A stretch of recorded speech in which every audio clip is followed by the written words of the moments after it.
Good morning friends. 26/9/2025 Swarna கேரளத்தோட draw number 20க்கான Kerala lottery guessing பார்க்க போகிறோம். இதில் பார்த்தீங்கன்னா நேற்று 819 வரலான்னு சொல்லியிருந்தேன். ரிசல்ட் பார்த்தீங்கன்னா 879. நான் கொடுத்த சார்ட்டில் தான் 879 அப்படிங்கிறது இருக்குது கீழே. நான் 819 வரலாம் அப்படின்னு சொல்லியிருந்தேன். 81 இருந்ததுனால 879 அப்படின்னு பாஸ் ஆயிருந்துச்சு. ஸோ இதை பேஸ் பண்ணி வரலாம் அப்படின்னா இந்த பாக்ஸை பேஸ் பண்ணி வரணும், இல்லை அதுக்கு ஆப்போசிட்டில் இருக்கக்கூடிய நம்பர்ஸை பேஸ் பண்ணி வரணும். அது மாதிரி வந்துச்சுன்னா என்ன நம்பர்ஸ் வரலாம் அப்படின்னா சம் நம்பர்ஸ் கொடுத்துருக்கேன். இந்த நம்பர்ஸ் உங்களோட கெஸ்ஸிங்கில் வந்தால் நீங்கள் ட்ரை பண்ணலாம்.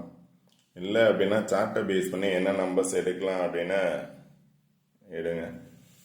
நம்ம சேனல் சப்ஸ்கிரைப் பண்ணாதவங்க சப்ஸ்கிரைப் பண்ணிட்டு வீடியோ பாருங்கள். அதில் டீட்டெயில்ஸ் கொடுத்துருக்கேன். Okay friends, all the best. Thank you.